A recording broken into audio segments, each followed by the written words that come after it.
Jadi ibu ayah sekalian, kalau kita ada anak perempuan, selimut pun asing, jangan dicampur-campur. Kalau ada anak lelaki pun, selimut asing. Saya sebut begini, bukan kata Ustazah jadi sangat Ustazah ni, pesimis sangat. Kenapa fikir bukan-bukan, asyik bersangka buruk je? Sebab saya dah dapat kes-kes yang begini. A'udzu billahi minasyaitonir rajim. Dan hendaklah mereka menutupkan kain yang dipakai untuk menutup kepala tudung ke dadanya.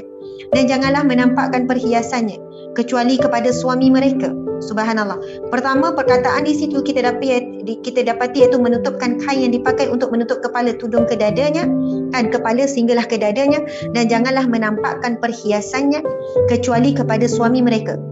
Perkara yang kedua di sini adalah perhiasan, keindahan dan sebagainya, kecuali kepada suami mereka atau ayah mereka atau ayah suami mereka, iaitu ayah mertua atau anak-anak lelaki mereka. Ini ceritanya perempuan, ya, perempuan, atau anak-anak lelaki suami mereka atau saudara-saudara lelaki mereka atau anak-anak lelaki kepada saudara-saudara lelaki mereka atau anak-anak lelaki kepada saudara-saudara perempuan mereka, anak saudara, atau wanita-wanita Islam atau budak-budak suruhan yang mereka miliki, atau pelayan-pelayan lelaki yang tidak mempunyai keinginan terhadap wanita, atau anak-anak yang belum mengerti tentang aurat wanita. Subhanallah, Allahu Akbar. Sahabat-sahabat yang dirahmati Allah sekalian, dalam ayat yang kita bacakan di surah An-Nur ayat 31 ni, Allah menerangkan secara detail, wahai para wanita, aurat kamu boleh diperlihatkan kepada siapa? Sampai satu. Itu pun ada perbahasan yang panjang. Okey, sekarang kita pergi kepada dalil daripada hadis Nabi sallallahu alaihi wasallam. Rasulullah sallallahu alaihi wasallam bersabda, Bismillahirrahmanirrahim. La yanzuru ar-rajulu ila aurati ar-rajuli wa la imra'atu ila aurati al-mar'ah wa la yufdi ar-rajulu ila ar-rajuli fi thawbin wahidin wa la tuqdi al-mar'ah ila al-mar'ati fi thawbil wahid. Allahu Akbar. Hadis sahih riwayat Muslim yang bermaksud, tidak boleh untuk seorang lelaki melihat kepada aurat lelaki yang lain. Ini aurat lelaki. Dan tidak boleh bagi seorang perempuan untuk melihat aurat perempuan yang lain. Serta tidak boleh untuk seorang lelaki berbaring dengan lelaki yang lain di dalam selimut yang sama. Demikianlah juga tidak boleh untuk seorang perempuan berbaring dengan perempuan yang lain di bawah selimut yang sama. Allahu Akbar, subhanallah. Sahabat-sahabat yang dirahmati Allah sekalian, bayangkan ya, hari ini kita baca hadis Nabi ini adalah pada zamannya, pada ketikanya. Larangan Rasulullah daripada hadis yang sahih ini sangat relevan. Kalau satu ketika masa kita kecil dulu, contoh, masa tu belum ada media sosial, belum didedahkan apakah masalah-masalah sosial, kan, kita tak tahu apa statistik, kes gay ke, kes lesbian ke, kita tak tahu. Benda tu macam undercover, kan, maksudnya memang tidak didedahkan, subhanallah. Tapi hari ini bila kita baca, rupanya Nabi SAW dah melarang. Bagaimana kalau kita baca masa ketika yang tak ada pun viral tentang isu-isu begini, mungkin kita akan melihat, kenapa orang lelaki tengok lelaki pun tak boleh, orang perempuan tengok perempuan pun tak boleh. Lepas tu Nabi siap larang, tidak boleh untuk seorang lelaki berbaring dengan lelaki yang lain dengan satu selimut. Lepas tu perempuan dengan perempuan, kita kata kita ada kawan baik kot, kawan baik kita duduk satu selimut, kan kita sama-sama share, sekian-sekian.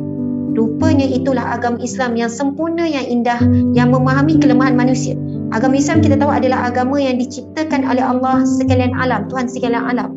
Jadi Allah yang menciptakan kita, Allah yang Khalik, Allah yang paling tahu kelemahan, kelebihan, kekuatan kita. Maka disebab itu, larangan ini telah wujud sebelum berlakunya. Saddu zara'i, itu qawaid fiqh, iaitu Islam agama yang menghalang. Saddu zara'i, dia menyediakan penghalang untuk keburukan itu sebelum berlaku keburukan. Jadi ibu ayah sekalian, kalau kita ada anak perempuan, selimut pun asing, jangan dicampur-campur. Kalau ada anak lelaki pun, selimut asing. Saya sebut begini, bukan kata Ustazah jadi sangat Ustazah ni, pesimis sangat. Kenapa fikir bukan-bukan, asyik bersangka buruk je? Sebab saya dah dapat kes-kes yang begini. Lesbian berlaku di kalangan adik-beradik, gay berlaku di kalangan adik-beradik, bahkan sumbang maram berlaku, zina berlaku di kalangan adik-beradik, perempuan kakak dengan abang ataupun kakak dengan adik lelaki. Nauzubillahi min zalik. Kerana apa? Ni kan media sosial, internet, mereka dapat dalam keadaan usia mereka yang masih mentah.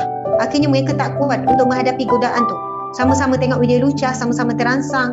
Dan apabila mereka melakukan dalam rumah waktu malam, ibu ayah pun dah lena, tak ada siapa syak, tak perlu keluar rumah, tak perlu susah cari pasangan. Nauzubillahi min zalik. Mereka buat pengakuan dengan saya, kan, melalui telefon ada, melalui WhatsApp, melalui PM ada. Ini realiti yang kita hadap hari ini.